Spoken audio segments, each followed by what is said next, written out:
Merkado lang ang investigation room sang Haro PNP. Masiling, tinda kainas ang kaagahon sa tuman kagarot sining mga babayi.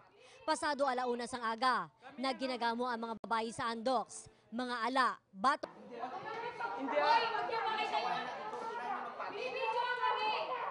Kami yan, no? Gusto yan. Ay, kami lang, ha? Ulin, nag-abot ang, ang mga alog niyo. Tapos nagnaod sila sa lamisa. Di karong kari, doon na iritar man. Bilang ginsapak man yung kagamutan ulin nga nagdisa na isla. Kalmado lang ang mga Ilongga kag kontrolado ang emosyon. Pero ang mga ala, wasaag na kag wala na nagasalanto ang mga rason.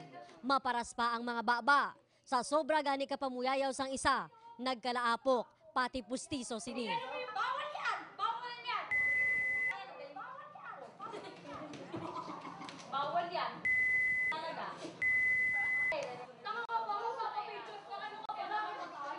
Astig, abi liwat. Bawal yan! Bawal yan! Apat ka mga baso ang nabuka sa ilinaway. Kag desidido ang mga gwardya nga pabayran sa tanan nga involbado ang gasto. Kami nga gwardyas ng bayan, hindi nila nambay. Ang apat ka mga ala kag tatlo ka mga Ilongga, lunsay ginpang preso. Upod kay Melvin Garvilles. Ako si Charlene Balvis, 24 oras nga naga. Soda!